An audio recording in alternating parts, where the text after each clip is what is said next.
Hello and welcome. Annoyed Gamer is back. I know there was a show last week, but it wasn't technically Annoyed Gamer, or maybe it was technically, but it didn't feel like it. Anyway, yes, back, and I think this is the almost the 1 year anniversary episode. Woo, 1 year of me. I've got a couple of topics I want to talk to you about today, but before I get to that, I want to thank everybody who put the posted respectful comments on last week's show.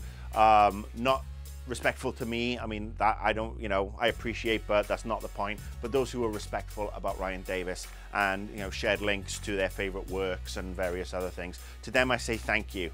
And to then those of you who were disrespectful and posted last week, well, shame on you. I'm not going to swear, I'm not going to scream, I'm just going to say you should be ashamed of yourselves.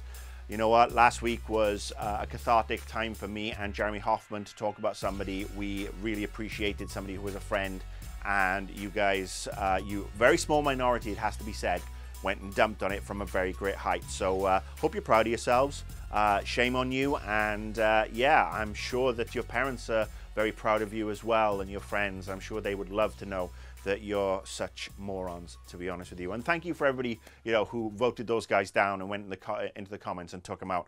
I appreciate it. I really, really do. Kind of leading on from that, the first topic of the week. Let's talk about a chap named Justin Carter. Justin is 19 now, and when the story I'm about to tell you takes place, he was 18, and this is the beginning of this year.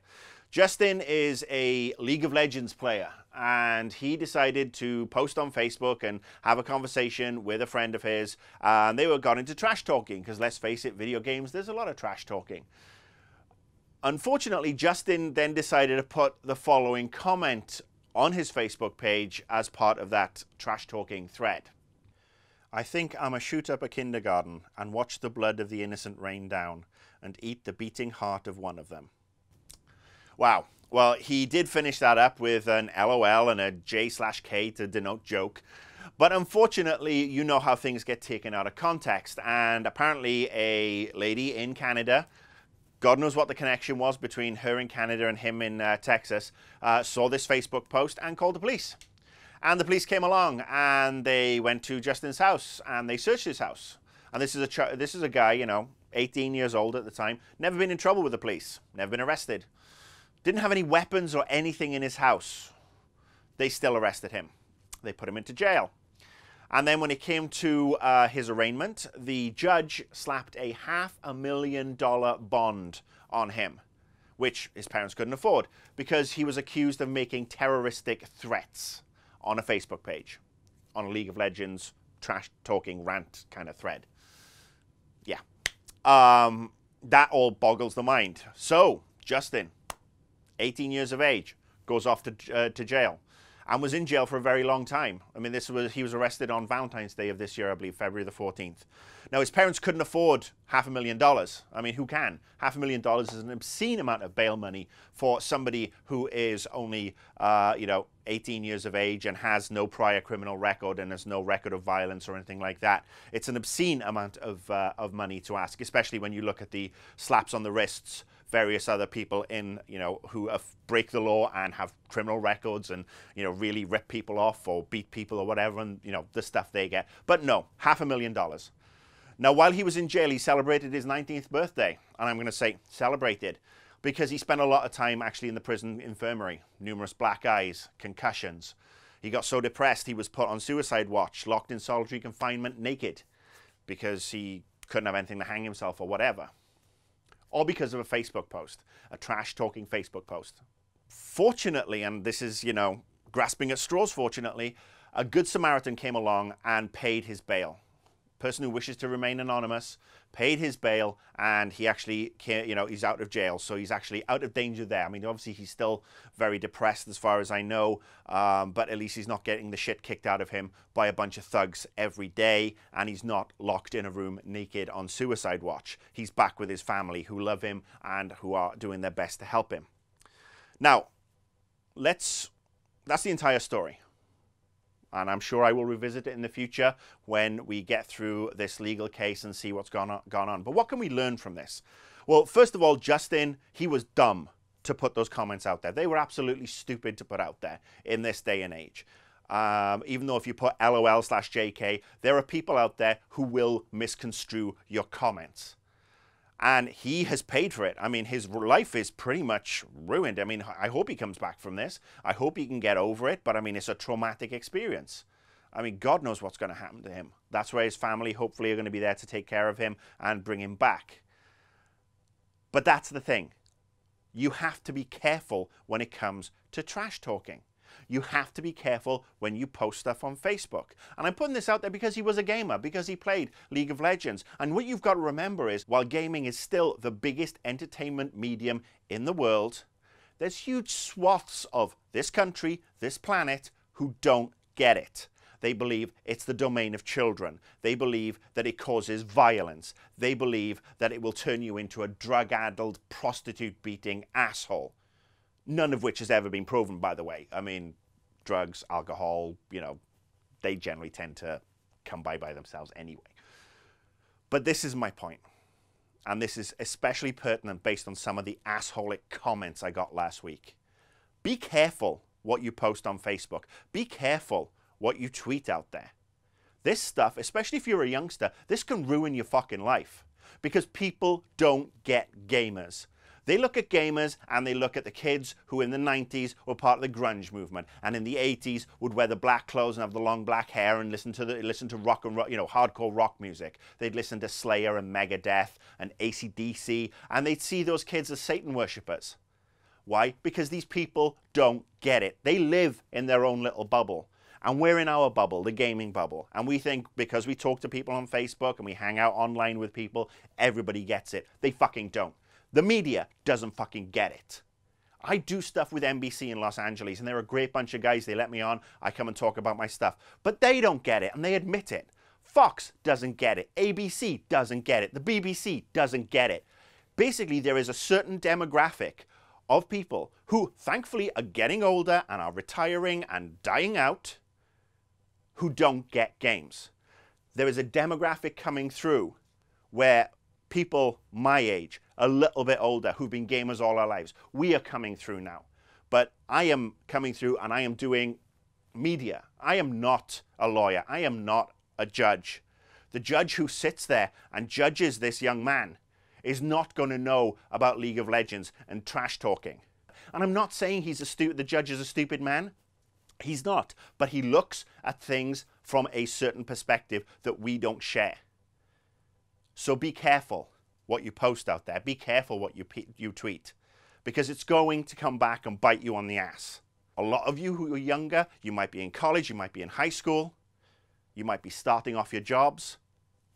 Think about it. Think twice. Think what you post, because an employer can look at your Twitter record, can look at Facebook, see that you've done something, and fire your ass.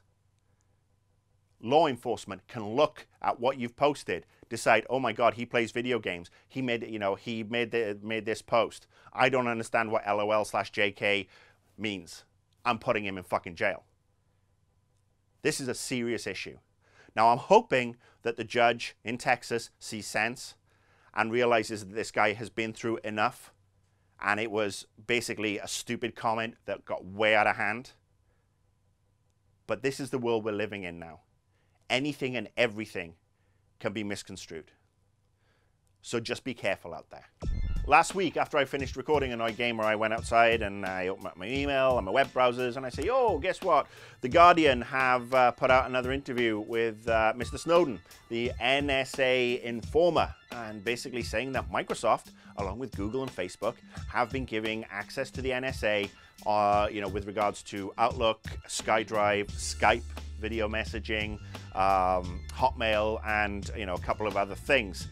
And this is kind of worrying. Now, to be fair, Microsoft have said, yes, we've done this, but we've done it within the parameters of they have asked for specific access, not blanket access. So they are not giving everybody access to everything they do in their defense, because they're basically responding to federal court warrants, or whatever you want to call it, to release this information.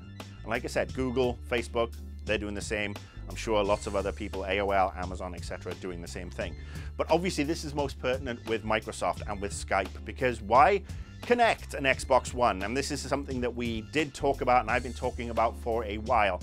And this isn't me ragging on Microsoft. This is me just being very, very concerned about Kinect in particular, and the fact that it is plugged into the machine, built into the machine in fact, and you can't turn it off. Now people will turn around and say, well, you can put it off in the settings and you can put it into low camera mode, you know, low energy mode and everything like that. But let's face it, we are talking about Microsoft. Microsoft do not have the best track record when it comes to security. I mean, shit, neither does Sony, but the camera on the PS4, you gotta buy separately, you know? Xbox One, Kinect is right in there. So the NSA come to Microsoft and say, we need to look at X, Y, and Z. We need to turn the camera on because we know they've got an Xbox One. We need to turn the microphone on, but we don't need to turn the indicator lights on. And then all of a sudden, boom, it's inside your home. And that capability is probably there. I mean, it's gonna take some hacking, but it's probably there. And you know what? Hacking. Let's go back to the security of the Microsoft service. What's to stop the hackers getting in and recording and getting information and snooping, turning on the cameras, turning on the microphone and turning off that indicator light? This is a worry. You know, it's like that scene at the end of The Dark Knight, you know, the second Batman film with Christian Bale. And if I'm spoiling it for you, come on guys, it's been out for 8 years or whatever it was, 6 years. I mean, come on. But at the very end, Lucius Fox, played by Morgan Freeman, shows off this machine that Batman's now fiddled with that basically turns every cell phone into almost like a radar. Anything with a microphone and a camera is now used almost as a radar to track where people are, and it looks for a certain thing. And you know what? Oh my God, that's really cool, blah, blah, blah. Well, guess what? We're now in the stage where it's actual fact. And tapped into what I said about at the beginning about Justin Carter. Stuff can be taken, videos can be taken of you and taken out of context and misconstrued. Somebody with a grudge can do this shit to you and screw your life up forever, upset you, your family, your loved ones, your wife, your husband, your parents, your sisters, your brothers, your kids. And that's worrying. And honestly, I'm still not happy with Kinect being built in to the Xbox One. It bumps up the cost, and I think it's a totally superfluous kind of piece of kit. And I'm maybe in the minority, but I'm just putting my opinion out there. And I hope that Microsoft can release a version minus Kinect, or there's going to be an awful lot of black sticky tape over that camera and over that microphone. Because guess what? In my house, I'll be covering it the shit up. All right. Last topic for the week, and I did promise this last week, and I think the week before, but obviously last week got a little bit messy. I'm going to talk about Animal Crossing and Nintendo and how I think Animal Crossing is a microcosm of some of the issues Nintendo's having. Now, for all of you turning up expecting to say, oh, Marcus is going to blast Nintendo, I'm not. I'm not in a blasty mood today. I'm in a mood to actually try and talk and offer my thoughts and opinions and not say, oh, Nintendo, you're fucking stupid. I'm not doing that. So, Animal Crossing. I bought Animal Crossing. I bought a new 3DS because my old one was kind of like floopy and not working properly, so I bought an XL, and I bought Animal Crossing out of my own hard-earned cash. And I've been playing it, and I can see the charm. It's one of those games that can grow on you. Unfortunately, it's also one of those games, like I said, that sums up a lot of what's wrong with Nintendo. Unless you've played Animal Crossing before, you're kind of like really wandering around this island trying to figure out what the fuck to do, because it's not exactly helpful. It's, you know, yes, there are some guides in there and you do have to talk to people, but it's not exactly intuitive, especially as somebody, you know, like me, who is a Western gamer perhaps and goes off and plays more RPGs or whatever. It does feel at times like a Facebook game. Now, having said that, it's grown on me over the last couple of weeks. This weekend in particular, I've started to unlock things because I found a guide online that, because the game didn't come with a manual, really no manual, and, you know, I found some stuff, so it started to grow on me. But the problem I have with Animal Crossing, and like I said, this is a problem I have with all Nintendo games right now. Let's look, for example, it's unwieldy in a lot of ways. Let's look at the conversations. You know, you hit the A button to start a conversation, and no matter how long you've been on the island and you've been the mayor of your town, and you are the fucking mayor for God's sake, you are the mayor and everybody knows you, yet every single time they start off with the same little introduction, whether it's going into the museum to offer up fossils or whatever, you have to go through the same little silly who from the owl. You also have to go through when you go into a shop, you have the same conversation. Well, hi, I'm Freddy the Ferret, and I'm only here on Tuesdays, Thursdays, and Fridays, and then my friend Belinda the Badger is here the next day. Or, you know, you get that over and over. You have to skip through that over and over. One time, that's all you need with that. One time. And it's like this with every Nintendo game. It's the fascination with getting you to hit the A button over and over to scroll through what becomes rapidly very inane conversation and takes you out of the game. I'm happy to wander around my little town and dig up fossils and find dingaloids and twataloids and hemorrhoids and whatever else there are. But the fact that I still don't know what to do with them without going to a third-party site is kind of ridiculous. And I know I'm kind of rambling and all over the place, but I'm saying, Nintendo, you're not making it easy. It's not very efficient. Animal Crossing sold, what, 400 million copies in Japan and everywhere else. Great, well done. But that's your hardcore. You need to expand and push out to the newer gamers. This is why the Wii U isn't selling. You're not going out to pull in the new gamers. Animal Crossing is a game that's growing on me, and like I said, I'm visiting every day and picking my fruit and selling my fruit and planting trees and picking flowers and catching fish. And now that I've got that it's more a casual game, it is the ultimate casual game, in fact, drop in once every couple of days or whatever. But there's so many things in there that are just so inefficient. And that's, I think, is the microcosm. That's the problem. Nintendo is so inefficient in how they communicate stuff, how they bring new IP along, what new IP, how they keep on regurgitating stuff. In fact, there you go. Those text conversations with the various people in, or the animals in Animal Crossing, is what Nintendo's about right now. Regurgitating. Regurgitating Mario Kart. Regurgitating Metroid. Regurgitating Zelda. And they've all got the same things. You hit the button and up comes the little screen and up comes the little conversation. You hit the button and there's another conversation. And no matter how many times you go visit the same shop, it's the same conversation. Because with regards to Nintendo, we're all having the same conversation. Nintendo, give us some new IP. Nintendo, give us a bunch more games. Mario Kart is great. Super Mario Land is great. Luigi Land is great. But for God's sake, if other people can come up with new concepts, third-party companies can come up with new concepts and new characters and new stories, so can you. And that's what we want. And that will see a successful Wii U then, because people will go out and buy it because it's something cool and something new. But honestly, a graphical rehash on Mario or the addition of the Wii Fit fighter on New Smash Brothers, that's only going to appeal to a certain hardcore. And your hardcore is going to get smaller and smaller over the years because people are playing iPads now. And there's a generation coming through playing iPad and iPhone. And they will graduate to a Mac or a PC. Or they will graduate to a PlayStation 5 or an Xbox 2 or whatever. And Nintendo will go the way of all childhood things. It will be put to one side and become a memory. Which basically does nobody any good. All right, that's the show for this week. Thank you, as always, for tuning in. Follow me on Twitter, Annoyed Gamer, and also a little bit of housekeeping. This is the last Annoyed Gamer that you're going to get for a couple of weeks. Going to take a few weeks off and explore some other things. And the reason being, Annoyed Gamer is a show where I tackle things that piss everybody off. And, you know, it's the quiet time of year. Not really much going on, and I don't want to become like a website that goes looking for controversy in the smallest thing and then trying to blow it out of all proportion. You guys deserve better, and I need to do better than that. So I'm going to take 3 or 4 weeks off, be back probably mid-August for Annoyed Gamer Season 2. Thank you all for tuning in for almost every episode. The numbers have always, gone up and have done well and then plateaued out, and E3 was a nice bump. But thank you for tuning in. If every week or once a month or whatever you've done, and thank you for your support.